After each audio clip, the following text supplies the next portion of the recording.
La Conferencia General de la Iglesia de Dios presenta Palabra Fiel es esta, una serie de audios para que usted conozca o corrobore la doctrina de Dios, enviada a través de su Hijo para salvación a todo aquel que en Él crea.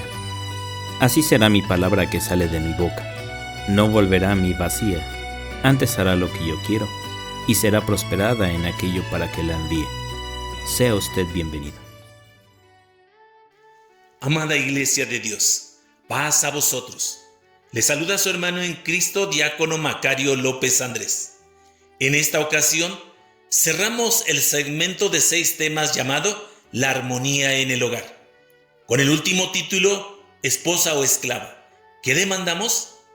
Al sumergirnos en ella auditivamente, nos permitirá, sobre todo a los varones, reflexionar qué curso lleva nuestra vida matrimonial. ¿Se ajusta o no a los parámetros establecidos por el Hijo de Dios como esposo y cabeza de la Iglesia?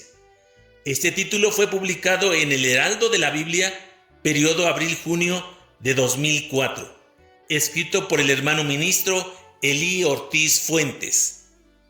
Esposa o esclava, ¿qué demandamos?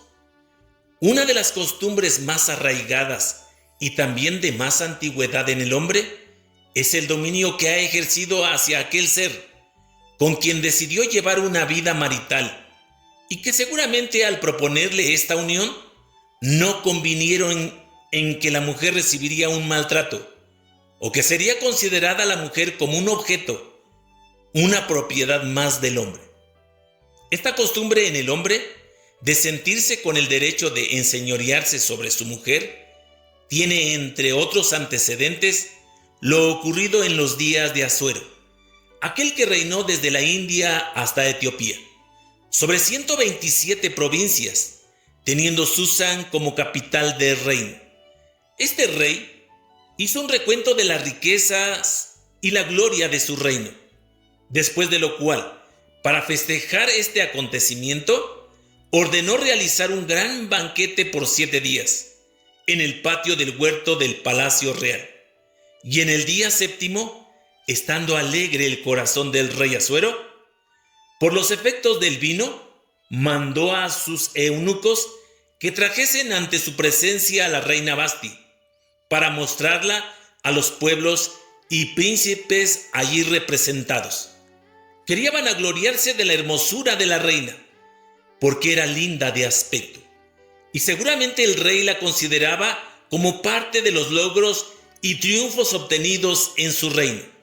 Sin embargo, no obstante la fuerza y poder del rey Asuero, con que dominaba a sus súbditos, la reina Vasti no quiso comparecer ante el rey, lo cual causó mucho enojo al grado de encender en el rey su ira. ¿Qué se había de hacer ante este hecho insólito? Fue lo primero que vino a la mente del rey, cuya pregunta fue planteada a sus consejeros. Había que dar un escarmiento, pero sobre todo, no correr el riesgo de que tal desacato quedara como antecedente, ya que esto no solo afectaba la imagen del rey, sino que era también una falta ante los príncipes y contra todos los pueblos de la provincia del reino. Y lo peor, sería tomado como un ejemplo por todas las mujeres de Persia y de Media, para hacerles sentir y tener en poca estima a sus propios maridos. Como consecuencia de lo anterior, los consejeros del reino le recomendaron al rey que además de traspasar el lugar de la reina Vasti a otra mujer mejor que ella, se promulgara el siguiente mandamiento: todas las mujeres darán honra a sus maridos, desde el mayor hasta el menor, y que los maridos debían tener todo el poder y autoridad en sus respectivas casas. Esther capítulo 1. Es así como hasta nuestro tiempo, esa idea y costumbre de enseñorearse el hombre sobre su compañera sigue vigente, practicándose grandemente, no únicamente entre los gentiles, sino aún por los miembros de la Iglesia, en cuya conducta no solamente atentamos a la doctrina de nuestro Señor Jesús, sino también menospreciamos el gran ejemplo que Él mismo nos dio, Pues dice el apóstol Pablo en su carta a los Efesios, capítulo 5, versículos del 25 al 27, que Cristo amó a la iglesia y se entregó a sí mismo por ella, para santificarla, limpiándola en el lavacro del agua por la palabra, para presentarla gloriosa para sí. No obstante conocer estos pasajes, tomamos únicamente una parte del concepto, y que por razones obvias es la que nos conviene como hombres y esposos, pues enfáticamente se argumenta que el hombre es la cabeza de la mujer, como lo establece el apóstol Pablo. Pero el complemento de este mandamiento es: maridos, amad a vuestras mujeres, así como Cristo amó a la iglesia. Esto es, de la misma forma en que Cristo lo hizo a tal grado que murió por ella. Así debemos amar a nuestra esposa, ya que como se agrega en el versículo 29 y 33 de Efesios capítulo 5, ciertamente que nadie aborreció jamás a su propia carne, antes bien la sustenta y cuida. Cada uno empero de vosotros de por sí ame también a su mujer como a sí mismo. En razón de lo anterior, no solamente es injustificable, sino también reprobable el que como esposos demos un maltrato a la mujer, considerándola como un objeto más de nuestra propiedad, esperando todavía que a nuestra llegada del trabajo al hogar nos reciba con el recipiente con agua para que lave nuestros pies, o tener por costumbre el mover solamente un dedo, hacer un gesto como señal, o emitir un breve sonido para recibir cuanto deseamos como servicio personal de nuestra mujer. Y ¡ay de ella si no es capaz de atender a lo que pedimos y cómo lo pedimos! Queremos ver en ella a una sirviente, no una esposa. Existen muchas y variadas formas de menospreciar a la mujer, tal como el determinar el tipo de ropa que debe usar, quitándole el derecho de que ella sea misma quien escoja su propia ropa, o bien el no permitirle tomar decisiones sobre los asuntos del hogar, como la compra de objetos y o distribución del ingreso familiar, considerando que solamente el hombre puede disponer del dinero, toda vez que físicamente él es quien lo obtuvo con el esfuerzo de su trabajo, pero desconociendo la participación de la mujer al respecto, en las labores que realiza para hacer posible que el marido pueda trabajar, convirtiendo así a la mujer en una obrera sin salario.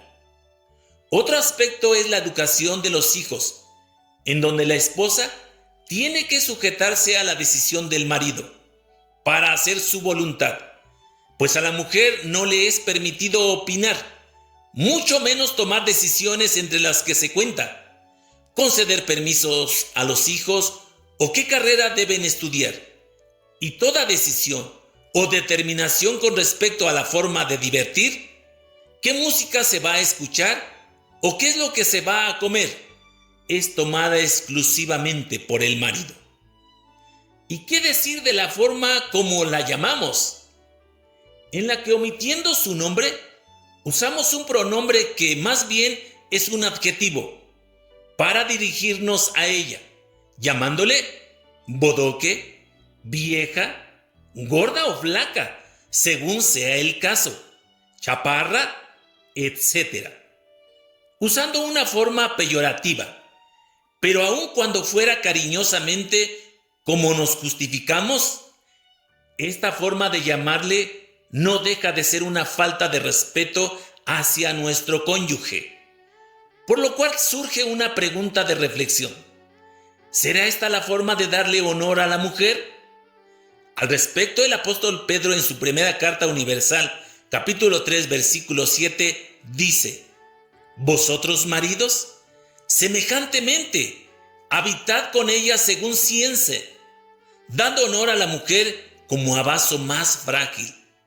La mujer debe recibir del marido ese honor que le corresponde, no como a un objeto o como a una esclava, sino como a una esposa, la compañera de nuestra vida, ese ser quien se entregó a nosotros, que confió en nosotros como el que debía otorgarle cuidados y protección, no el trato de un enemigo. Es incongruente pensar y esperar que como esposos recibamos la atención y servicio digno de un rey, pero a nuestra esposa no la tratamos como a una reina, sino como esclava. Luego entonces surge la pregunta de reflexión: ¿es congruente que un rey esté casado con una esclava? Supongo que nadie lo aceptaría. Muestra de ello es lo realizado recientemente en España, con motivo de la boda real de los príncipes de Asturias, quienes para casarse y con motivo de que la mujer no pertenecía a la realeza, fue necesario otorgarle previamente títulos nobiliarios para poder estar al mismo nivel, existiendo otros casos similares ocurridos recientemente en Inglaterra y otros países. En Isaías capítulo 62, versículo 5, el Señor pone como ejemplo de la nueva relación con su pueblo la relación misma de un matrimonio al decir: y como el gozo del esposo con la esposa, así se gozará contigo el Dios tuyo. Este gozo de los esposos que hace alusión nuestro Dios solo se podrá lograr dentro del matrimonio, en un marco de respeto mutuo en la pareja, pero principalmente cuando el hombre otorga a la mujer ese honor que hacíamos referencia, recordando las palabras del apóstol Pedro, al exhortar que a la mujer debía darse el trato como a vaso más frágil. También dice Eclesiastés capítulo 9, versículo 9, goza de la vida con la mujer que amas todos los días de la vida.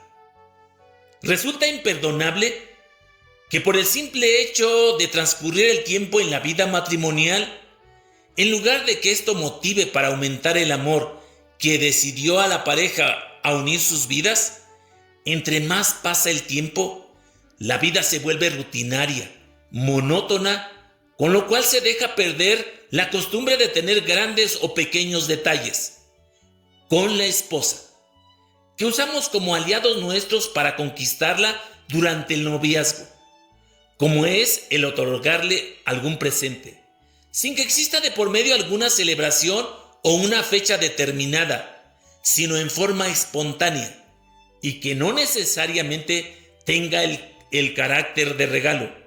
Solo basta un detalle. Puede ser pequeño, pero un detalle, como un chocolate, una flor o hasta un simple halago, que más bien sería un acto de justicia, como el reconocer que estuvo sabrosa la comida que nos preparó, o el darle gracias por el apoyo que brindó.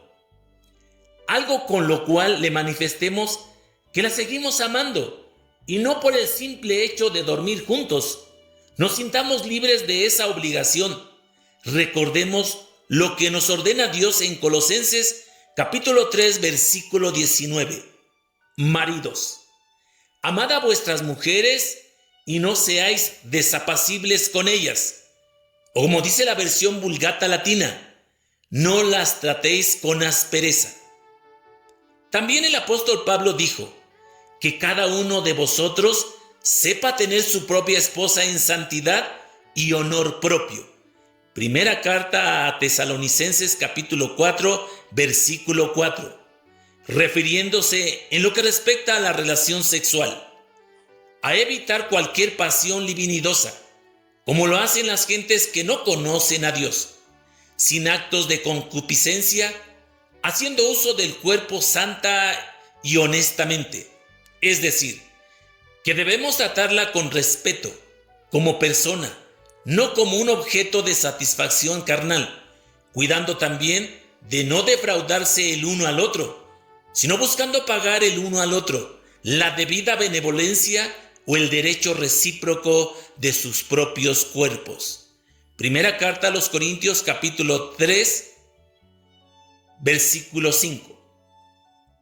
dándole honor como a vaso más frágil, cumpliendo así con la voluntad del Señor, que es nuestra santificación, agregando al respecto en primera carta a los Corintios, capítulo 11, versículo 7, que la mujer es gloria del varón.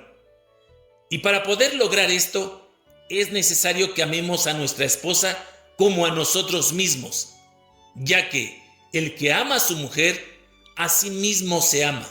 Efesios capítulo 5, versículo 28.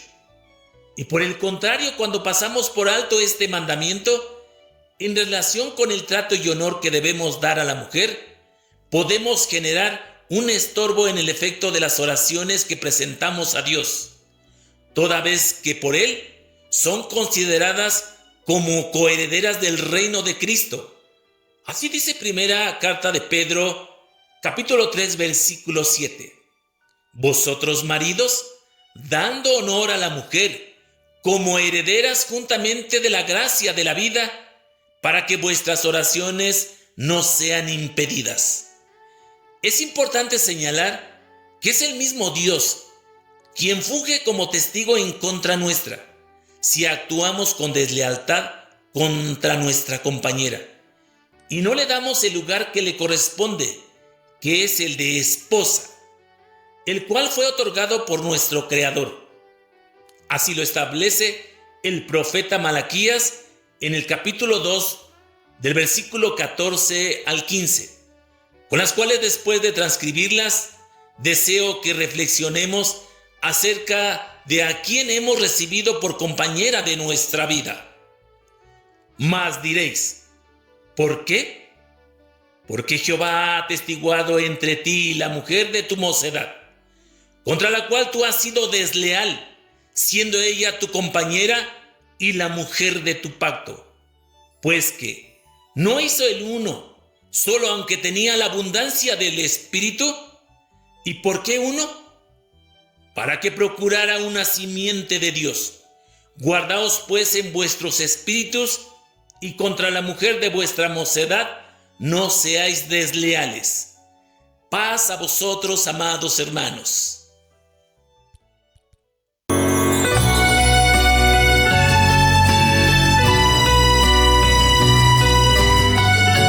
La Conferencia General de la Iglesia de Dios presentó Palabra Fiel es esta, una serie de audios para que usted conozca o corrobore la doctrina de Dios, enviada a través de su Hijo para salvación a todo aquel que en Él crea. Así será mi palabra que sale de mi boca. No volverá a mí vacía, antes hará lo que yo quiero, y será prosperada en aquello para que la envíe. Que Dios le bendiga. Paz a vosotros.